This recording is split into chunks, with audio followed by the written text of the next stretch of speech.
It's a brand new day, and it's good to see you. And welcome to my channel, The Spark of Hope.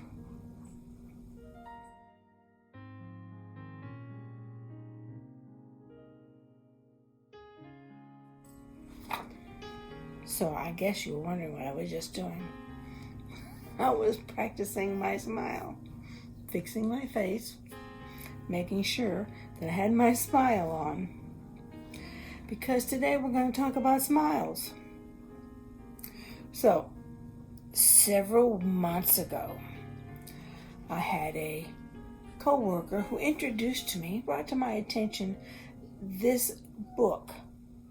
Actually, there are two of them, called Many Habits by Stephen Geese. I'm not even going to pretend that I'm not reading this. I got this note here for myself so I would get it right.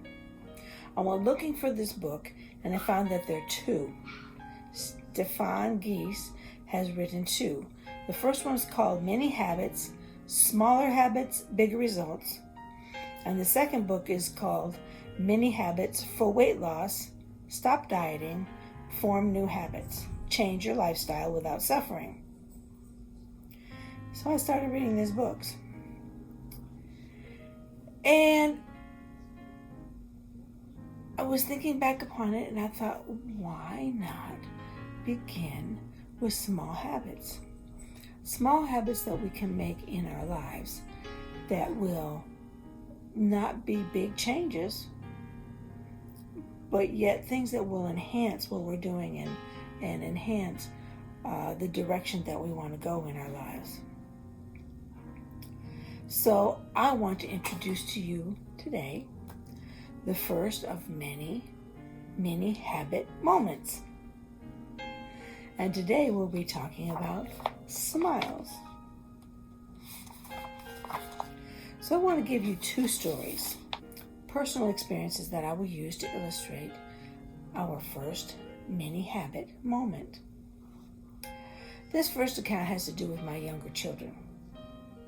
Now you know how younger children, when they get all disgruntled and things don't go their way and they start fussing and they start crying and they start getting stubborn and stomping their feet, and you know what kids do. And each one expresses themselves just a little bit differently from the next. But my children, when they would get into one of these moods, then I would call them to myself. I would say, all right now, I understand that this is wrong. I understand that there's a problem here. And then I would go on and I would try to fix that by having a conversation. But if that didn't work, then of course I'd say, well, that's enough. Fix your face. And they knew exactly what I was talking about. They knew I wanted them to change that frown upside down into a smile, which was why I was getting my smiling exercises in before you caught me, before the video began. But having said that, you know that they're not automatically going to take that frown and turn it upside down to a smile. They're going to fight it. They're going to resist. And they're going to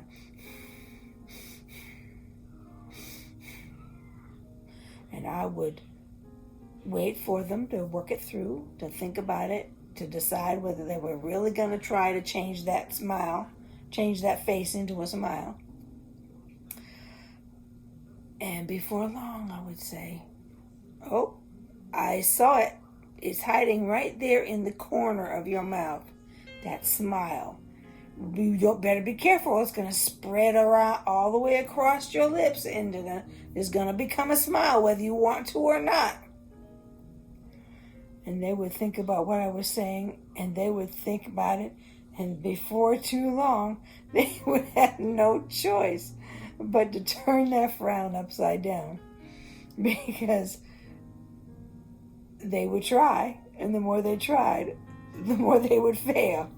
And that frown would just flip right on upside down. And I would have the most wonderful smile. Well, one thing I noticed is that when that smile changed, so did their mood. So did their outlook. So did their paradigm. Their perception of that problem was no longer as terrible as they wanted me to believe, and as terrible as they originally had believed themselves. So sometimes I think we need to practice smiling and make ourselves smile, not just for the sake of plastering a face on top of the emotion, but give a genuine, bright, big smile, and then watch and see how your mood changes and how your mood improves. Give it a try.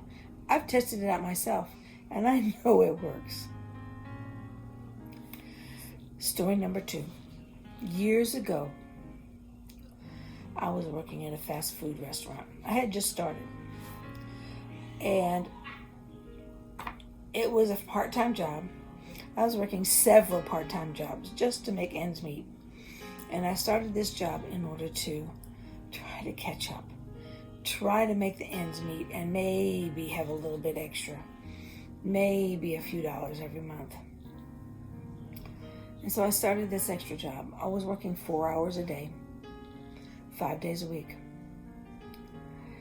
And I had determined that when I got started, through a lot of processing and thinking and deciding, and all of that process we can talk about in another video.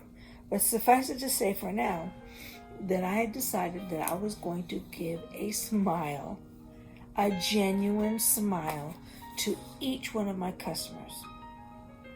I had been trained and I had been stationed at the drive-through window. So I would greet the customer, I would take their money, I would give them their change and give them their food. And so in that short amount of time, I was going to give them a smile.